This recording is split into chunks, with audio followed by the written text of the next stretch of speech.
इतक्या सकाळी पत्रकार येतात पुण्यात, मुंबईत येत नाही, वेळ बदलायला लावतात. फक्त हा जो काळ आहे सध्याचा, 1 वर्षापूर्वी फक्त मी सकाळी 10 वाजता पत्रकारांना भेटायचो.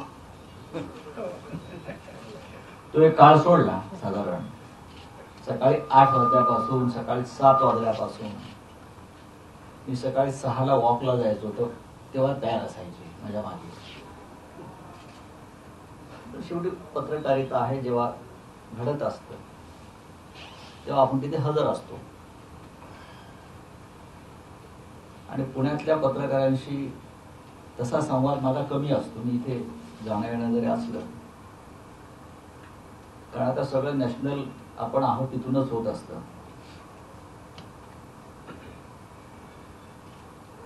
पण पुण्यामध्ये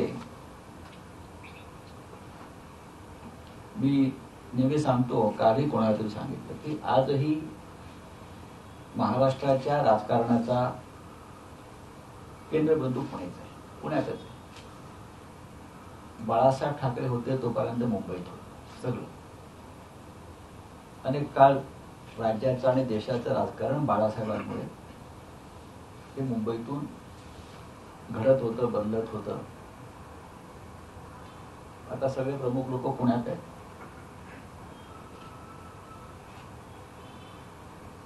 एक वर्ष सरकारला झालं असं आपण मगाशी म्हणत होता. पण हे सरकार होणारच होत. हे सरकार जे आत्ताच आपल्याला दिसत आहे ते होणार नाही असं जरी काही लोकांना वाटत होतं. कसं शक्य आहे? तरी माझ्यासारख्या काही लोकांना सतत निवडणुकीच्या आधीपासून वाटत होतं की सरकार हे अशा प्रकारेच येईल, घडेल. आणि त्यानुसार झालं. हे सरकार साधारण 15 दिवसामध्ये कोसळले. असंही काही लोकांच्या पैजा लागल्या होत्या. 15 दिवस झाल्यावरती अजून 1 महिना, 2 महिने, 3 महिने. पण सरकारला 1 वर्ष पूर्ण होत आहे. 28 तारखेला शिवाजी पार्कला मुख्यमंत्र्यांनी शपथ घेतली, त्याला 1 वर्ष पूर्ण होत आहे. आणि सरकार पूर्ण ताकदीनं चालेल. मधला हा जो काही काळ जो गेला हा संकटाचाच होता. म्हणजे उद्धव ठाकरे यांच्या जागी दुसरी कुठली व्यवस्था असती तर यापेक्षा वेगळं काही घडलं नसतं. किंबहुना उद्धव ठाकरे यांच्या नेतृत्वाखाली मी सांगेन की संपूर्ण लढाई करोनाची चांगल्या प्रकारे त्यांनी मॅनेज केली. इतर राज्यामध्ये जर आपण जाऊन पाहिलं तर मी काय बोलतोय त्याचं महत्व आपल्याला पटलं, कारण मी देशभरात फिरत असतो. इतर राज्यामध्ये ही जी व्यवस्था आपण करतोय ही त्यांच्या किनगंटीत सुद्धा नाही. की भव्य कोविड सेंटर्स उभे करतोय, डॉक्टर, वैद्यकीय, स्वतः मुख्यमंत्र्यांना याच्यामधलं प्रचंड त्यांनी माहिती आणि ज्ञान प्राप्त करून त्यांनी वैद्यकीय क्षेत्राशी जे कोऑर्डिनेशन केलंय ते फार महत्वाचं आहे. कोणत्या मुख्यमंत्री आरोग्यविषयक संकट जेव्हा येतं, महामारी येते, तेव्हा अशा प्रकारे काम करत नाही. तो प्रशासनावर सोडतो, तज्ञ नेमून सोडतो त्याच्यावर. पण या मुख्यमंत्र्यांनी हे संपूर्ण आरोग्यविषयक संकट राज्यावरती आले, त्या संकटाशी लढताना त्याचं नेतृत्व स्वतः केलं. आणि म्हणून आज जे तुम्हाला हानी दिसते ती खूप त्या मानानं कमी आहे. नाहीतर अराजक झालं असतं इतक्या मोठ्या राज्यामध्ये. पण हे झालं या सगळ्या गोष्टीचं. पण शेवटी आपण पत्रकार किंवा मी जर इथे बसल्यावर तुम्हाला असं वाटत असेल की आपण राजकीयच बोललं पाहिजे आणि त्यासाठी आपण सगळे आलेलं असतो. आता आपल्याला काय हवंय राजकीय मला माहित नाही, पण महाराष्ट्रात जे 3 पक्षाचं सरकार सध्या सुरू आहे त्याच्यासमोर अनेक आव्हान आहेत. आव्हान असण्यापेक्षा आव्हानं निर्माण करणं हे विरोधी पक्षाचा एक ठरलेला अजेंडा असतो. पण ते जेव्हा सरकारसमोर अशा प्रकारे आव्हानं निर्माण करतात तेव्हा त्यांना लक्षात घेतलं पाहिजे की आव्हानं राज्यासमोर निर्माण करतात. महाराष्ट्रामध्ये सुदैवानं एक मजबूत विरोधी पक्ष आहे आणि चांगल्या विरोधी पक्षाचं स्वागत करावं या मताचा मी पहिल्यापासून आहे. आम्ही सगळेच आहोत. विरोधी पक्षाला जसं केंद्रीय सरकार जे आहे तर केंद्रातले नेते आहेत सत्ताधारी त्यांना वाटतं विरोधी पक्ष राहूच नाही, आम्हीच राहू. तसं असून या देशाच्या लोकशाहीमध्ये संसदीय लोकशाहीमध्ये एक उत्तम विरोधी पक्ष हा राहायला पाहिजे. त्याशिवाय राज्य आणि देश पुढे जात नाही. महाराष्ट्राची परंपरा आहे त्या पद्धती. यशवंतराव चव्हाणांपासून शरद पवार असतील, बाळासाहेब ठाकरे असतील, इतर प्रमुख नावं जर आपण घेतली या महाराष्ट्रात तर आपण सातत्यानं विरोधी जो सूर आहे त्याचं स्वागत केलं. किंबहुना विरोधी पक्षातले प्रमुख लोक हे विधानसभेत किंवा संसदेमध्ये असायला पाहिजे आणि त्या दृष्टीनं त्यांना निवडून येण्यासाठी मदत करणं आपलं काम आहे.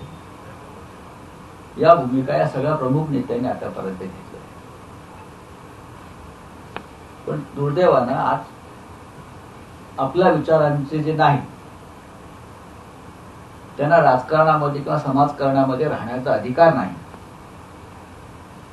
देश स्तरावरती किंवा राज्य स्तरावर अशी एक मनोभूमिका मला सातत्यानं तयार होताना दिसते आणि ती देशाला आणि राज्याला घातक आहे. त्या संदर्भामध्ये जर आम्ही इंदिरा गांधींच्या आणीबाणीला विरोध करत असू किंवा अशा प्रकारच्या राजकीय दहशतवादाला विरोध करत असू तर सगळ्यांनीच या भूमिकेविरुद्ध उभं राहणं गरजेचं आहे.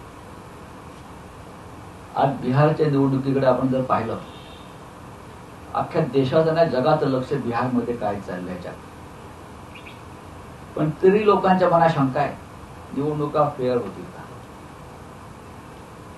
एक तरुण मुलगा जो आहे त्याला कोणाचा पाठिंबा नाहीये, त्याच्या कुटुंबातले लोक तुरुंगात आहेत. ठीक आहे, कोणत्या कारणाने असतील. त्याच्या कुटुंबाच्या मागे सतत इन्कम टॅक्स, सीबीआय त्याच्या ससेमिरा लावले आणि तो एक मुलगा या देशातल्या प्रमुख राज्य सत्तेला आव्हान देत हजारो लाखोंच्या सभा घेतोय आणि आव्हान निर्माण करतो. आणि चित्र असं आहे की जर निवडणुका काही गडबड झाली नाही, जसं आपल्या शंका असतात ईव्हीएम मध्ये काय होईल, याच्यामध्ये काय होईल, तर त्या बिहारमध्ये तेजस्वी यादव उद्या मुख्यमंत्री झाले पूर्ण बहुमताने तरी मला आश्चर्य वाटणार नाही. शेवटी लोकभावना आहे, तुम्हाला फार दडपता येणार नाही.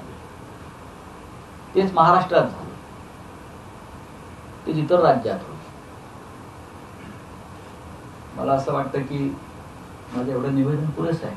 म्हणूनच राज्यपाल त्यांच्याकडे लोकांना पाठवतात का? कारण कोणी जनतेचे प्रश्न घेऊन जर राज्यपालांकडे गेलं तर राज्यपाल म्हणतात पवारांना फोन करा किंवा पवारांना. राज्यपालांनी खरं म्हणजे अशा लोकांना प्रधानमंत्र्याकडे पाठवायला पाहिजे, राष्ट्रपतींकडे पाठवायला पाहिजे, पवारांकडे.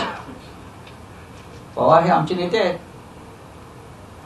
याचा अर्थ राज्यपाल सुद्धा पवारांना नेता मानतात, ही चांगली गोष्ट आहे. राज्यपाल आणि भारतीय जनता पक्षाचे नेते हे शरद पवारांना जर त्यांचा नेता मानत असतील तर मी त्यांचं स्वागत करतो. आणि राज्यपालांना जर त्यांचं मार्गदर्शन हवं असेल पवार साहेबांचं तर मी त्याबाबत पवार साहेबांना विनंती करेन की राज्यपालांना सुद्धा तुमच्या मार्गदर्शनाची गरज आहे. सध्या राज्यामध्ये मराठा आरक्षणावरून वाद निर्माण होतोय. काल स्टेटमेंट केलं कोणी वडेट्टीवार मंत्री सरकार की ओबीसीच्या ताटात का घेतलंय तुम्ही, आम्ही रस्त्यावर होतो. मग या वादामुळे राज्यामध्ये सध्या मराठा विरुद्ध ओबीसी समोर येत आहे. तर कुठेतरी मुख्यमंत्री म्हणून उद्धवजी याच्यात हस्तक्षेप करणार की नाही? मुख्यमंत्र्यांनी दसरा मेळाव्यातल्या भाषणात सांगितलंय मी कुठल्याही समाजावरती अन्याय होऊ देणार नाही, हे त्यांचं पहिलं मत. या विषयाचं राजकारण कोणी करत असेल आणि केलं जात आहे तर ते महाराष्ट्राच्या सामाजिक एकतेशी बेईमानी करतायत, जो महाराष्ट्र सातत्यानं जातीपाती गाडून एक राहिला. जसं बाळासाहेब ठाकरेंचे जे वाक्य आहे, फार महत्वाचं वाक्य आहे की मराठेतर ब्राह्मण, ब्राह्मणेतर घाटी, कोकणी स्पृश्य अस्पृश्य हे वाद गाडून मराठी माणसाची भक्कम एकजूट उभा राहा. ही एकजूट आहे म्हणून महाराष्ट्र आहे. पण काही लोक राजकारणासाठी या सगळ्या विषयांचा जो गैरफायदा घेतात, तो महाराष्ट्राच्या इव्रतीला आणि एकतेला शोभणारा नाही. उद्धव ठाकरे या संदर्भात लक्ष घालतात. हा सरकारच्या स्तरावरचा विषय आहे. उगाच वातावरण गरम करून सामाजिक एकोपा बिघडवू नये. शरद पवार साहेबांनी सुद्धा मध्यंतरी सांगितलं, तेही प्रयत्नशील आहे. हा जो विषय आहे हा केंद्राच्या अखत्यारीत सुद्धा येतो. त्याच्यामध्ये प्रधानमंत्री मोदी यांनी सुद्धा लक्ष घालणं गरजेचं आहे. तुम्ही क्रेडिट घेऊ शकता का तुम्ही काम केल्याबद्दल? आणि दोन्हीही जे प्रमुख नेते आहेत त्या लढ्याचे, त्यातले एक सातारचे श्रीमंत छत्रपती उदयनराजे भोसले, दुसरे कोल्हापूरचे श्रीमंत छत्रपती संभाजीराजे भोसले, ते दोन्ही भारतीय जनता पक्षाचे ज्येष्ठ नेते आहेत आज, असं पवार साहेबांनी सांगितलं परवा. त्याच्यामुळे ह्यांनी सुद्धा पुढाकार घेऊन या दोन्ही राजांनी प्रधानमंत्री मोदी यांच्या दरबाराचा विषय न्यावा अशी आमची इच्छा आहे. आम्ही सगळे त्यांच्या नेतृत्वाखाली एकत्र बसून जर निर्णय घेता आला, विषय सुटला, तर त्याच्यामध्ये कोणाला वाईट वाटण्याचं कारण नाही. कोणी क्रेडिट घ्यावं. पण स्वतः कायदेशीर बाबी असतील, न्यायालयीन बाबी असतील, इतर काही गोष्टी, त्या स्वतः मुख्यमंत्री आणि सगळे मंत्रिमंडळातले सहकारी या विषयातून त्या विषयावर मार्ग काढण्याचा प्रयत्न करतात. सरकारमाचा बातमीदार आहे. मला राज्यपालाच्या संदर्भात पुन्हा प्रश्न विचारतो. आता उपस्थित झाला एक म्हणजे राज्यपालांनी राज ठाकरेंना सांगितलं पवारांना भेटा किंवा ते लोक पवारांना भेटतात. पण राज्यपालांनी पवारांना भेटायला सांगण्यामध्ये मुख्यमंत्री पदाचा अपमान आहे असं वाटतं का? मुळात महाराष्ट्राचे प्रश्न घेऊन राज्यपालांना भेटणं हाच महाराष्ट्राचा अपमान आहे. मुख्यमंत्री हे लोकनियुक्त आहेत, सरकार हे लोकनियुक्त आहे. तुम्ही सगळ्या प्रश्नांवरती आधी राज्याच्या मुख्यमंत्र्यांना, त्या संदर्भातल्या खात्याच्या मंत्र्यांना भेटलं पाहिजे.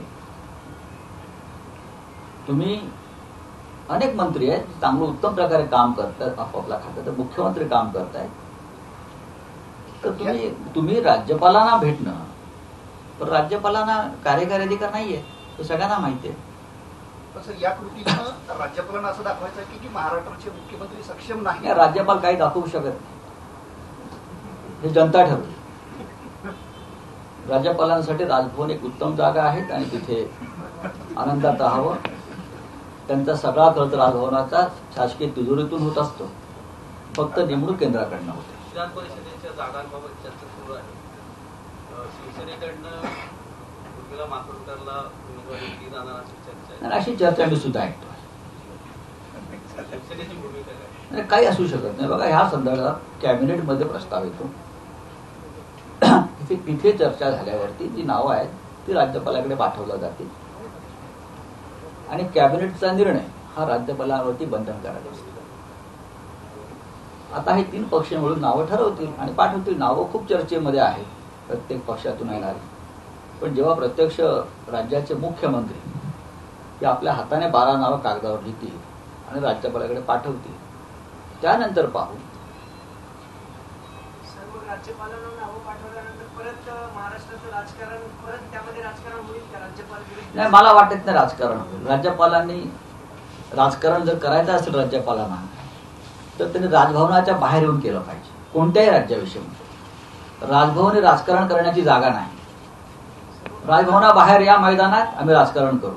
आम्ही राजभवनाची प्रतिष्ठेचा घटनात्मक जी जागा, संविधानात्मक जागा आहे, त्याचा आम्ही नेहमी सन्मान राखतो. हे आमचं भूमिका कायम आहे. सर, आपण एनडीएमध्ये असताना अनेकदा राष्ट्रपतींकडे काँग्रेसच्या विरुद्ध गाऱ्हाणे मांडलेली आहे. त्यावेळी हा निकष लागू होता जे आपण आता राज्यपालांबद्दल बोलतो. राष्ट्रपतीकडे कुठल्या प्रकारची गाऱ्हाणे मांडली तर आपण सांगितलं स्पेसिफिक, तर मी तुम्हाला उत्तर देऊ शकतो. एनडीएचं सरकार असताना 2G पासून अनेक विषय झाले, संसदेत गदारोळ झाला, अनेकदा शिष्टमंडळ जायचं, तर तिथं हा निकष लागू नव्हता. 2Gचा विषय जो होता हा संसदेमध्ये चर्चेला आला होता. एक लक्षात घ्या, टूजीवरती जॉईंट पार्लमेंटरी कमिटी नेमण्यात आली होती. त्याच्यामध्ये मंत्र्यांचा सहभाग स्पष्ट झाला होता. त्यानंतर अनेकदा या विषयावर राष्ट्रपतींनी निवेदन दिले. होऊ शकतं ना असं, पण वीज बिलासाठी कोणी गेलं नाही ना.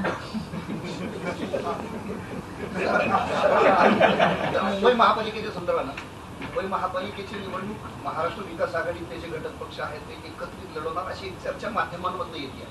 तर खरंच काय मुंबई आहे, पुणे आहे, पिंपरी चिंचवड आहे, प्रमुख महानगरपालिकांचा विषय हा फक्त मुंबईचा नाहीये. मुंबई ही राज्याची राजधानी आहे, महत्वाचं आहे ना असं नाही. पण जर आम्ही एकत्र सरकार चालवतो, आमच्या तिघांमधला समन्वय उत्तम आहे, तर मला असं वाटतं की स्थानिक स्वराज्य संस्था ज्या आहेत प्रमुख, तर त्या संदर्भात एकत्र येऊन निवडणूक लढणं हे राज्याच्या हिताचं आहे. नारायण राणेच्या बाबत शिवसेना अजून इतकी मावळ का? मला माहित नाही काय विषय आहे. सर, पुण्यामध्ये शिवसेनेचे यापूर्वी 2 आमदार होते. कुठे? पुण्यामध्ये. शिवसेनेचं आणि पुण्याचं तसं नातं खूप जवळचं आहे, त्याला पार्श्वभूमी पण चांगली आहे. तरी देखील इथं शिवसेना रुजली असं का दिसत नाही? कारण महापालिकेमध्ये 10-12 पेक्षा कधीच नगरसेवक जास्त निवडून आले नाही. गेल्या काही वर्षापासून चित्र दिसतंय, पण आता येणाऱ्या महानगरपालिकेत हे चित्र बदललेलं असेल. आम्ही सगळेच पिंपरी चिंचवड आणि पुण्याकडे लक्ष देतो. आणि जो प्रश्न मगाशी आला की निवडणुका कशा लढायच्या, त्या संदर्भात सुद्धा आमच्या चर्चा सुरू आहेत. पक्ष संघटनेकडे आमचं लक्ष देण्याचं काम सुरू आहे. काही नवीन लोक येत आहेत, त्या संदर्भात घोषणा होती, करू ना, चालू आहे काम. सर, दीर्घकाळ दिल्लीत आहात आपण, मुंबई पण बघताय. शरद पवार की अमित शहा अधिक भीतीदायक कोण वाटतं? का भीती कशाला पाहिजे कोणाची? मला वाटत नाही की शरद पवार किंवा अमित शहा भीतीदायक आहेत. हा, त्यांच्या पक्षातल्या लोकांना त्यांची भीती असणं गरजेचं आहे, त्यांच्या पक्षात. आणि शरद पवारांची भीती असण्याचं कारण नाही. शरद पवार इतका लोकांमध्ये जाणारा लोकनेता मी पाहिलेला नाही गेल्या काही वर्षामध्ये. लोक बाळासाहेब ठाकरेंनाही फार घाबरायचे, त्यांची दहशत होती एक प्रकारे म्हणायची. पण जेव्हा लोक बाळासाहेबांना भेटायचे तेव्हा त्यांच्या प्रेमात पडायचे. पवार साहेबांना सुद्धा आज बघा तुम्ही, महाराष्ट्रामध्ये अनेक प्रसंगात पवार साहेब स्वतः लोकांमध्ये जाऊन फिरतायत. त्याच्यामुळे भीती कशा का? कोणी जर पाप केलं असेल तर भीती वाटेल. आपलं सरकार कधी पडेल काय दोघं सांगायचे ना त्यावर. कुठलं सरकार? आधीचं पडलं का? आधीचं गेलं ना. हे सरकार पडणार नाही आणि हे सरकार पडेल असं कोणी दिल्लीतले लोक सांगत नाहीत. आणि आता राज्यातले सुद्धा त्यांचे लोक हळूहळू हे बोलायचं बंद झाले. हे सरकार उरलेली 4 वर्ष पूर्ण करेल, हे त्यांनाही माहिती आहे. सर, आता एकनाथ खडसेंच्या प्रवेशानंतर पंकजा मुंडेंच्या पक्षांतराची खूप चर्चा आहे. तुमचे शिवसेनेचे नेते थेट ऑफर देतात त्यांना. मला असं वाटत नाही कोणी त्यांना ऑफर दिली आमच्याकडून. आमच्याकडे अशा प्रकारची ऑफर फक्त उद्धव ठाकरे देऊ शकतात. ते मराठवाड्यातले एकत्र त्यांची काय चर्चा झाली असेल मला माहित नाही. पण शेवटी प्रत्येकाला आपला पक्ष वाढवायचा अधिकार. एकनाथ खडसे हे गेल्या 4 वर्षापासून त्यांची खतखत व्यक्त करत होते आणि त्या खतखतीचं शेवट काय झाला आपण पाहिला. पंकजा मुंडेंविषयी माझ्याकडे फार माहिती नाही. राष्ट्रवादी काँग्रेसमध्ये जा असं मला दिल्लीतल्या भाजपचे नेत्याने सांगितलं असं ते खडसे साहेब म्हणाले. यात काय मेसेज झाला असं वाटतं? ते तुम्ही खडसांना विचारलं पाहिजे कोणी सांगितलं. याचा अर्थ दिल्लीतल्या भाजप नेत्यांचं राष्ट्रवादीवर प्रेम आहे फार. नक्कीच. म्हणूनच राज्यपालाला मगाशी म्हणतोय ना की पवारांना आपण भेटलं पाहिजे. म्हणजे शरद पवार हे प्रेम करावं असं नेतृत्व आहेच ना.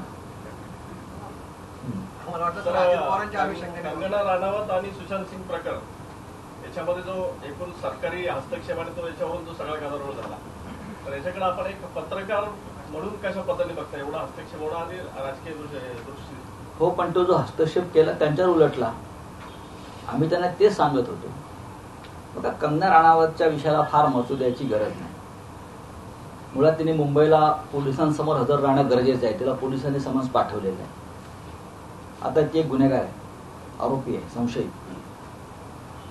त्याच्यामुळे पोलिसांनी तिला जे समन्स पाठवलं आहे तिला हजर राहावं लागेल. ती का टाळते मला माहित नाही. ती फार हुशार आणि शूर मुलगी असं तिच्या एकंदरीत वक्तव्यावरून मला वाटत होतं. पण ती याची टाळाटाळ करते आणि तिचे समर्थक सुद्धा कोणी मला फार दिसत नाहीत. आता सुशासन दत्तूर प्रकरणामध्ये मुंबई पोलिसांचा तपास हा योग्य मार्गाने झाला होता. याच्यावर सर्वोच्च न्यायालयानं सुद्धा आपली मोर उठवलेली आहे. तो विषय आमच्यासाठी बंद आहे. सीबीआयची काय भूमिका आहे मला माहिती नाही. तर आघाडी सरकारमध्ये स्वतः अशोक चव्हाण जे सार्वजनिक बांधकाम मंत्री काँग्रेसच्या महापालिकांना निधीच मिळाला. या संदर्भात काँग्रेसचे मंत्री नाराज दिसत आहे आघाडी सरकारमध्ये. वडेट्टीवार रोज एक स्टेटमेंट करतात. होईल ना चर्चा कॅबिनेट. सरकार फक्त राष्ट्रवादी आणि शिवसेनेचं आहे का? मला असं वाटत नाही. काँग्रेसला वाटायला लागले नाही, काँग्रेसला असं काही वाटत नाही. काँग्रेसच्याच पाठिंब्यावर सरकार मजबूतीनं उभं आहे. मग त्यांची नाराजी दूर होणार की नाही? त्यांची अजिबात नाराजी नाही. नांदेड महानगरपालिकेसंदर्भातला विषय असेल तर स्वतः मुख्यमंत्री त्यात लक्ष घालतील. दैनिक सामनामधून यापूर्वी अनेक राजकीय नेत्यांवरती अर्वाच्य अश्लील भाषेची टीका झाली. अर्वाच्य नाही, अश्लील नाही, टीका झाली असेल. उदाहरण देऊ शकतो त्यांचे शब्द इथं सार्वजनिकरित्या उच्चारण नाही विचार नाही. जर सामनात आला असेल उच्चार. पण मग ते मला योग्य वाटत नाही. सामनामध्ये जर अर्वाच्य आला असेल याचा अर्थ तुम्ही म्हणता तसे अर्वाच्य नाही. त्याला आपण ठाकरे भाषा असं त्याचं उदात्तीकरण केलं गेलं.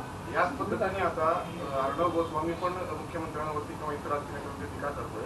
ज्येष्ठ संपादक म्हणून आपण त्याकडे कसं पाहता? मुख्यमंत्र्यांचा उल्लेख कोणीही किंवा प्रधानमंत्र्यांचा उल्लेख राष्ट्रपतींचा उल्लेख अशा प्रकारे करणं हे कितपत योग्य? कोणी असेल, मी असं म्हणत नाही की उद्धव ठाकरे आहेत किंवा फडणवीस आहेत किंवा अजून कोणी आहे, शरद पवार. ज्या शरद पवारांना भेटा असे राज्यपाल सल्ला देतात येणाऱ्या शिष्टमंडळांना, त्या शरद पवारांचा उल्लेख ज्या पद्धतीनं हे काही चॅनलवाले करतात, मी कोणाचं नाव नाही घेणार, त्यांची लायकी नाही बरं का, तर तो कितपत योग्य? तुम्ही त्याचे समर्थन करू नका. महाराष्ट्राला ही परंपरा नाही. आम्ही अत्यंत कठोर भाषेत टीका केली, आमच्यावरही केलेली आहे. आमच्यावर टीका करतात, पण आम्ही कधी अशा प्रकारच्या भाषेचा वापर केला नाही. कठोर भाषा असेल, जहाल असेल, नक्कीच असेल. सर त्याशी शरद पवार साहेब बोलता बोलता म्हणले शिवसेनेचा भगवा फडणवीस 30 वर्ष ऐकतोय. हो, प्रत्यक्षपणे त्यांनी उद्धवजींचं स्टेटमेंट होतं मेळाव्यात जिल्हा शिवसेना प्रमुख, त्याला ही केलेलं आहे. तर तुम्ही कसं बघताय सगळं? काय ठीक आहे ना, शरद पवारांनी एखादं वक्तव्य केलं त्याच्यावरती फार आम्ही सुद्धा त्याच्यावरती प्रतिक्रिया दिलं पाहिजे असं काय नाही. आम्ही सातत्याने प्रयत्न करतो. बघा भगवा फडकला ना, नाही स्वबळावर नाही, हे स्वबळच आहे ना. 55 आमदार आमचे आहेत, 56, आणि आम्ही राज्याला मुख्यमंत्री दिलेला आहे. मी म्हणतो हे स्वबळच आहे. हे स्वबळ होतं म्हणून सगळे एकत्र आहे. सर आता 12 विधान परिषदेच्या आमदारांचा जो विषय आहे, तर शिवसेनेकडून उर्मिला मातोंडकर यांचं नाव चर्चेत आहे, शरद पोंक्षे यांच्याही नावाची काही जण चर्चा करतायत. तर खरंच असं आहे का? हे सगळं मी तुमच्या चॅनलला सकाळी पाहिलं. हे सगळं मी सकाळी तुमच्या चॅनलला नावं पाहत होतो. कदाचित राज्यपालाकडे जाण्याआधी यादी तुमच्याकडे आली असेल. बघा, चर्चा प्रत्येक चॅनलची यादी वेगळी आहे. नाही, उर्मिला मातोंडकरांची काही नाही, प्रत्येक चॅनलची यादी वेगळी आहे आणि प्रत्येक वृत्तपत्राकडे वेगळी यादी आहे. त्याच्यामुळे राज्यपालांनी हा जागांचा कोटा वाढवून 12 ऐवजी 120 करावा असं येऊ शकतात. पण नामनाथ नाही यादी आहे बेसिकली उमेदवारांनी. मग येईल ना, ज्या अर्थी आलेली नाही त्या अर्थी अधिकृतपणे काही झालेलं नाही. मुख्यमंत्र्यांनी उर्मिला मातोंडकरांशी काही संपर्क काय त्यांच्याशी त्यांना विचारणा केली? जर मुख्यमंत्र्यांनी काही कोणाशी संपर्क साधला असेल त्याच्यामध्ये गोपनीयता असायला पाहिजे. मुख्यमंत्री जेव्हा एखाद्या विषयाला कोणाशी बोलतायत आणि ते स्वतः ते जाहीरपणे सांगत नाही, याच्या अर्थी ती चर्चा गोपनीय असते. तर मुख्यमंत्र्यांनी दसऱ्या मेळाव्याच्या भाषणामध्ये हिंदुत्वावरून बरंच काही ते बोलले. हिंदुत्व म्हणजे नेमकं काय हे सांगण्याचा त्यांनी प्रयत्न केला. एका अर्थाने प्रबोधनकारांना जे काय अपेक्षित होते, तर शिवसेनेचं हिंदुत्व आणि भाजपचं हिंदुत्व यामध्ये तुम्ही काय फरक बघता? 1 वर्षापर्यंत काहीच फरक नव्हता. आता काय? 1 वर्षापर्यंत आम्ही दोघे हिंदुत्ववादीच होतो. तरी आम्ही हिंदुत्ववादी असताना आमचं हिंदुत्ववादी आक्रमक पद्धतीने आम्ही मांडत होतो. आजही मांडतो. एक लक्षात घ्या, आजही मांडतो. मला असं वाटत नाही मेरा खमीस तेरे खमीस ज्यादा सफेद कैसा की जाहिरात असते ना. हिंदुत्व तुम्ही कशा प्रकारे अंमलात आणताय. आमचं राजकीय हिंदुत्व नाही हे सगळ्यांना माहिती आहे. बाळासाहेब ठाकरेंचं एक फार महत्वाचं स्टेटमेंट कायम मी सांगतो. जेव्हा हिंदुत्वाचा विषय त्याचं वारं वाहू लागलं होतं 30 वर्षापूर्वी आणि इराणमध्ये खोमेनीचा उदय झाला होता, तेव्हा बाळासाहेब ठाकरे असं म्हणाले होते, मला हिंदूंचा खोमेनी व्हायचं नाही. माझं हिंदुत्व आहे हे वेगळं हिंदुत्व. माझं हिंदुत्व एक घंटा वाजवणारच हिंदुत्व नाही. फक्त ही घंटा वाढवलं म्हणजे हिंदुत्व, शेंडी जानवं ठेवलं म्हणजे हिंदुत्व असं नाही. हे हिंदुत्व जे आहे राष्ट्रीयत्व आहे. ते राष्ट्र एक आहे, हे हिंदू राष्ट्र आहे, पण त्यात सगळ्यांना आम्ही सामावून घेऊ असं हे राष्ट्र आम्ही घडवू. अशा प्रकारचं हिंदुत्व आहे. राजकारणासाठी हिंदुत्वाचा फार वापर शिवसेनेनं केला असं मला वाटत नाही. आणि जर कोणी करत असेल आम्ही त्यांना थांबवलं नाही. निर्णय लोक घेतात, त्यांना घेऊ द्या. बाळासाहेबांचं आणि सेनेचं हिंदुत्व नेहमीच प्रखर राहिलेलं आहे ना. पण उद्धवजींनी त्यावेळेस भाषणात दसरा मेळाव्यात आणि भागवतांच्या विधानांचा उल्लेख केला, आधार घेतला, संदर्भ दिला. अशी काय गरज पडली सेनेला की भागवतांचं सरसंघचालकांच्या विधानांचं सेनेचं हिंदुत्व नेहमीच प्रखर राहिलेलं आहे. त्याने आधार घेतला नाही. त्याने भारतीय जनता पक्षाला सांगितलं की जे तुमचे प्रमुख आहेत त्यांच्याकडनं तरी शिकावं तुम्ही हिंदुत्व काय आहे. स्पष्ट बोलले त्याच्याविषयी. त्यांनी काही लपून काही केलं नाहीये. त्यांनी संघाकडून आम्हाला शिकण्याची गरज आहे, आम्ही हिंदू आहोतच, पण ज्या पद्धतीचं हिंदुत्वाचा आधार राज्यकर्ते घेत आहेत दिल्लीचे आणि महाराष्ट्रातले विरोधी पक्ष, त्यांनी थोडं सरसंघ चालकांकडून सुद्धा काही गोष्टी शिकल्या पाहिजेत हे त्यांनी स्पष्ट सांगितलं आहे.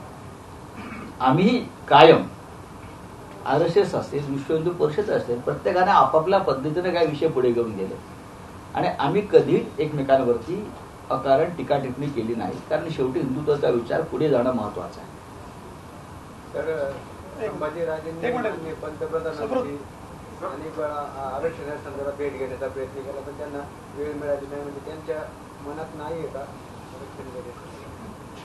कोणाच्या मनात नाहीये?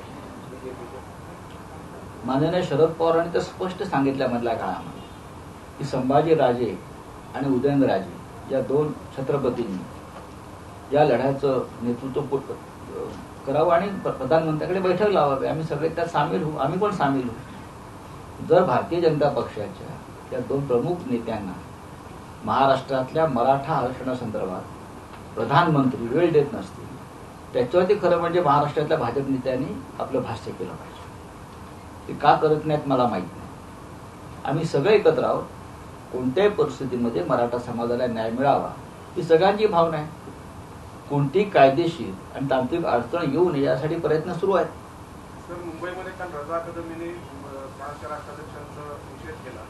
त्या आंदोलनाला तुम्ही सरकारला काय सल्ला? मी अजिबात बघा संपादक म्हणून विचारतो. मी माझा सरकारशी तसा संबंध नाही. मी सरकारच्या बाहेर आहे. या संदर्भात जर कायदा सुव्यवस्थेचा प्रश्न निर्माण झाला असेल तर गृहमंत्री सक्षम आहे, मुख्यमंत्री सक्षम आहे आणि गेल्या वर्षभरामध्ये असे अनेक आंतरराष्ट्रीय प्रसंग आणि मुस्लिम समाज या संदर्भात अनेक प्रसंग मुंबई महाराष्ट्रात घडले, पण मुंबईमध्ये आणि महाराष्ट्रामध्ये कायम शांतता आहे. सर, पत्रकारितेमधून राजकारणामध्ये जाण्याची परंपरा मोठी आहे महाराष्ट्रामध्ये आणि राष्ट्रीय स्तरावर देखील. म्हणजे आपल्याकडे बघितलं तर तुमचं उदाहरण आहे, केतकर सरांचं उदाहरण आहे, परंतु एक खासदार पदाच्या पलीकडे संधी मिळाली अशी उदाहरणं फार कमी आहेत. या पार्श्वभूमीवर आताही पत्रकारितेमध्ये काही असे आहेत की जे पॉलिटिक्समध्ये जायचे ऍस्पिरंट आहे, त्यांना तुम्ही सल्ला काय द्याल तुमच्या एवढ्या प्रदीर्घ कारकिर्दीच्या पार्श्वभूमीवर? मी कशाला सल्ला देऊ, एक लक्षात घ्या, मार्गदर्शन काय करा. मी गेल्या 30 वर्षापासून सामनाचं संपादक सांभाळतो. त्याच्या आधीपासून मी शिवसेनेच्या चळवळीत आहे. चळवळ ही मराठी माणसाच्या अस्मितेची आणि महाराष्ट्राच्या अस्मितेची, आणि आजही आमची मोठी पिढी या चळवळीशी जोडलेली. आजही आमचा आत्मा जो आहे हा भूमिपुत्रांचा लढा, मराठी माणसाचा लढा याच्याशी जोडलेला. आणि मला सारखं वाटतं की हा जेव्हा आम्ही त्यात आलो किंवा डोक्यामध्ये राजकारण किंवा कोणती पदं मिळावी यासाठी आलो नाही. बाळासाहेब ठाकरे यांनी निर्माण केलेलं ही आंदोलन जे आहे, ही चळवळ ही वाढली पाहिजे आणि महाराष्ट्राच्या गावागावात पोचली पाहिजे या हेतूनेच आम्ही सगळे काम करत राहिलो. मी कुठे असलो तरी मग सामनाच्या माध्यमातून काम करत राहिलो. मग गेले 17-18-20 वर्ष खासदार म्हणून काम करत राहिलो, पक्षाचा नेता म्हणून काम करत राहिलो. हे काय कोणी ठरवून येत नाही राजकारणामध्ये, परिस्थिती निर्माण. जे ठरवून येतात ते फार काळ टिकत नाही. नव्या पिढीला काय सांगा, काय मार्गदर्शन करा, काम करत राहा आणि विचाराशी बेईमानी करू नका. सारखे जे काय बदलतात खुर्च्या विचार, त्यांनी काय साध्य होत नाही. संपादक म्हणून शिवसैनिकांकडे पाहण्याचा दृष्टिकोन आणि आता नेता म्हणून शिवसैनिकांकडे पाहण्याचा दृष्टिकोन. बाळासाहेब ठाकरेंनी मला नेता करून जमाना लोटला पक्षात. सामनाचं संपादक होऊन 3 दशकं झाली. मी अजूनही शिवसैनिकच आहे. वय नसतं शिवसैनिकाला. पण आता विषय आणि वातावरण बदललं. आमच्या काळची मुवमेंट फार वेगळी होती. म्हणून मी ठाकरे चित्रपट निर्माण केला नव्या पिढीसाठी, की बाळासाहेब ठाकरे कसे निर्माण झाले, आम्ही सगळे त्यात कसे होतो हे नव्या पिढीला कळावं म्हणून सातत्याने मी असे प्रयत्न करत असतो. विधान परिषदेमध्ये एक शिवसेनेचा आणखी एक संजय राऊत यावा असं या संजय राऊतांना वाटतं का? उद्धव ठाकरे ठरवतील. तर तुम्ही देवेंद्र फडणवीस यांची मुंबईमध्ये भेट घेतल्यानंतर की शिवसेना आणि भाजपमधली सुरू झाली, याचा अर्थ असाही काढला गेला की शिवसेना परत भाजपच्या जाऊ लागलेली आहे. भारतीय जनता पक्षाच्या ज्या नेत्यांची प्रमुख नेत्यांची वक्तव्य आणि वर्तनावरून तसं वाटत नाही मला. काय अपेक्षित आहे? कारण ते विरोधी पक्ष म्हणून फार मजबूतीनं काम करतायत आणि त्यांनी करत राहिलं पाहिजे. बघा, विरोधी पक्षाशी उत्तम संवाद असावा सत्ताधाऱ्यांचा, सगळ्याच राजकीय पक्षांचा एकमेकाशी संवाद महाराष्ट्रामध्ये असायलाच पाहिजे. ही आपली परंपरा आहे, ती आपण टिकवली पाहिजे. इथे कोणीही व्यक्तिगत शत्रू नसतो. विचारांची लढाई आहे, ती आम्ही लढत राहू. सर, शिवसेनेचे जे मंत्री आहेत तर त्यांच्याकडे जर पाहिलं, शंकरराव गडाख असतील किंवा पेटराव गडाख असतील किंवा उदय सामंत असतील, तर हे काही दिवसांपूर्वी शिवसेनेमध्ये आलेले आहेत. प्रियंका चतुर्वेदी असतील, तर जे मूळचे शिवसैनिक आहेत तर त्यांच्यामध्ये काही नाराजी आहे असं वाटत नाही? मला असं वाटत नाही. ज्या आता उदय सामंत यांना सुद्धा येऊन 10 वर्ष झाली. शंकरराव गडाख आणि येड्रावकर हे या निवडणुकीमध्ये आले गेल्या वर्षभरापासून, पण त्यांनी सुद्धा निवडून येण्यासाठी शिवसेनेचा पाठिंबा घेतला. गडाख यांनी तर थेट शिवसेनेमध्ये आता प्रवेश घेतलेला आहे. येड्रावकर सहयोगी सदस्य आहे. कधी कधी ही राजकारणाची आणि सत्ता स्थापनेची गरज बनते, त्यातून सुद्धा असे निर्णय घेतले जातात. मुळात सत्ता येणं महत्वाचं आहे. सत्ता येण्यासाठी ज्यांचा हातभार लागलाय त्यांच्याविषयी शिवसैनिकाच्या मनामध्ये कटुता असण्याचं कारण नाही. मूळ शिवसैनिकांना संधी, आता मूळ वगैरे विषय नाहीये, शिवसैनिक हाच विषय. सगळेच मूळ आहेत. याचं एक छोटं उदाहरण बघतो का यांच्या प्रश्नाला जोडून आहे. सोलापूरला तुम्ही संपर्क मंत्री गडाखांना केलेला आहे, तर तिथला जो सोलापूर मधला जो 30-40 वर्षापासून काम करणारा शिवसैनिक आहे, त्याला कुणीतरी काँग्रेसमधनं राष्ट्रवादीमधनं आलेला कुणीतरी मंत्री झालाय आणि तो आपला संपर्क करून आहे, ते त्याला खरोखरच रुचत नाही, खरोखरच नाराजी आहे. तर याचा कधी आपण विचार करणार आहे? नाही, सोलापूरचा काय विषय आमच्यापर्यंत आलेला नाहीये. आला तर आम्ही त्यात बघू ना. शेवटी पालकमंत्री जे असतात हा सरकारचा निर्णय, हा का पक्षाचा निर्णय नाही. त्याला संपर्क मंत्री केले ना, पण संपर्क मंत्री कशासाठी केलेले आहेत? त्यांचे प्रश्न सुटावेत म्हणून केलेले आहेत.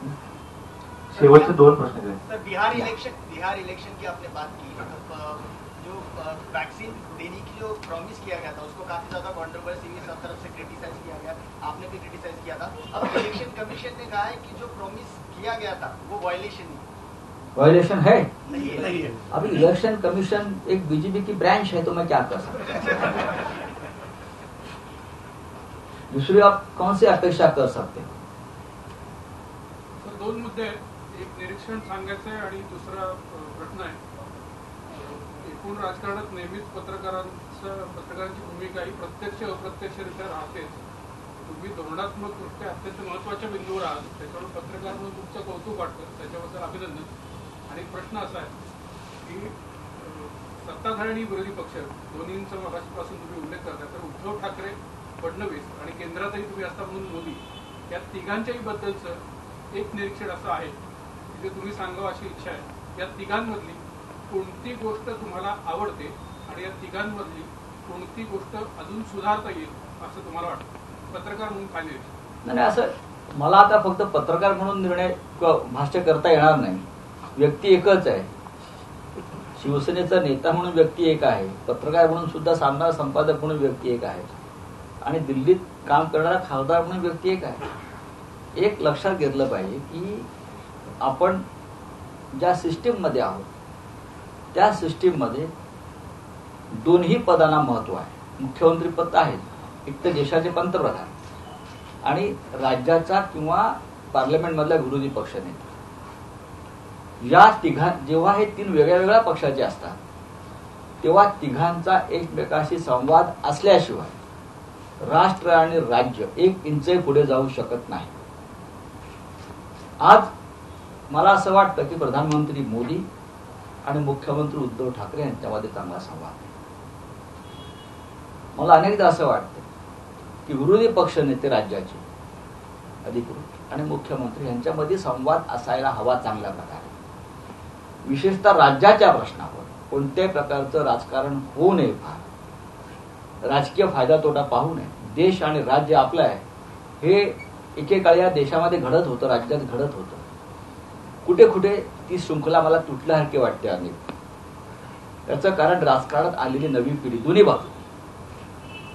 विरोधी पक्षांना आपलं महत्व ओळखायला पाहिजे स्वतःचं की आम्ही 105 आहोत, आम्ही समांतर सरकार आहोत, हे राज्य सुद्धा आमचं आहे आणि या राज्याचे आम्ही कालपर्यंत सत्ताधारी होतो. आमची सत्ता गेली म्हणून त्यांना राज्याशी दुश्मनी करता येणार नाही.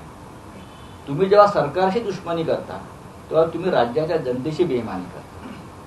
तुम्हाला अधिकार आहे पूर्णपणे राज्यावर टीका करण्याचा, सत्ताधाऱ्यावर टीका करण्याचा, पण ज्या पद्धतीनं पहिल्या दिवसापासून सरकारविषयी भूमिका विरोधी पक्षाने घेतली ती कोणत्याही प्रकारच्या लोकशाही व्यवस्थेमध्ये बसत नाही असं माझं मत आहे. देवेंद्र फडणवीस हे राज्याचे नेते आहेत, आम्ही त्यांचा कायम सन्मान केला. ते तरुण आहेत, त्यांचा अनुभव हळूहळू वाढत चाललेला आहे. भविष्यामध्ये ते राष्ट्रीय स्तरावर सुद्धा नेते होऊ शकतात अशी क्षमता त्यांच्यामध्ये आहे. आणि असं नाही की कोणीही सत्तेचा अमरपट्टा घेऊन आलेला आहे. आम्ही नाही आणि तेही नाही. त्यांनाही ध्यानी म्हणे नसताना त्यांची सत्ता महाराष्ट्रातून गेली, त्याचा धक्का अजून ते पचवू शकले नाही. त्यातून त्यांनी बाहेर पडलं पाहिजे आणि पुढलं राजकारण करायला पाहिजे, एवढंच मी सांगितलं. वेगवेगळ्या विभिन्न विचाराच्या पक्षांची मोठ मांडण्यामध्ये आपल्याला यश आलं, सरकार स्थापन झालं. त्याच वेळी सामान्य शिवसैनिक असाही विचार करतो की दोन भाऊ परत एकत्र येणार. दोन भाऊ, दोन राजकीय पक्ष वेगळे आहेत ना. भावाचा प्रश्न येते काय? दोन राजकीय पक्ष असलेले दोन भाऊ नाही असं मला वाटत नाही. राजकारणामध्ये हे फार चालत नाही. राजकारणामध्ये विचार महत्वाचा. तुम्ही कोणता विचार करून पुढे जाताय त्याच्यावर राज्याचं देशाचं राजकारण चालतं. सर अजित पवारांच्या प्रकृतीबद्दल काय विचारपूस केली का? नेहमीच करतो, सकाळीच केली. त्यांची प्रकृती उत्तम आहे. राऊत सर, तुम्ही विरोधी पक्ष सत्ताधारी एकमेकांवर कडक शब्दात टीका करता. माझा पिंड काय विरोधी पक्षाचाच राहिला. माझ्या मनात जे आहे ना अनेक वर्षापासून प्रश्न, संध्याकाळी तुम्ही एखाद्याला फोन करता कसं बोललो नाही, असं नाही, असं होत नाही. असं अनेकदा शिवसेना प्रमुखांनी आम्हाला सांगितलं की विरोधकांचं सगळ्यात आधी आपण ऐकायला हवं. बाळासाहेब ठाकरे हे कायम त्यांच्या विरोधात जे बोलतात किंवा लिहितात त्यांच्याशी कायम संवाद साधत होते. वृत्तवाहिनीवरती जर त्यांच्याविषयी कोणी विरोधी भूमिका मांडत असेल तर ते शांतपणे ऐकायचे. नंतर त्या बोलणाऱ्याचा नंबर माझ्याकडून त्याने अनेकदा घेऊन त्याला फोन करून त्याला चर्चेला बोलवलं. आणि हीच परंपरा आहे महाराष्ट्राची. शरद पवारांच्या बाबतीत सुद्धा मी हे पाहिलं. याच्या आधीचे अनेक नेते काँग्रेसचे असतील त्यांची सुद्धा मी हे फार जवळून त्यांच्या कामाची पद्धत पाहिली. आम्ही सुद्धा, मी स्वतः जे आमचे विरोधक आहेत त्यांच्याशी कायम संवाद ठेवतो. आणि तो संवाद राखणं हे या महाराष्ट्राच्या राजकीय संस्कृतीचं लक्षण आहे. हा बिहार आणि उत्तर प्रदेश नाहीये डायरेक्ट गोळ्यात घालायचे विरोधकांना, नाही.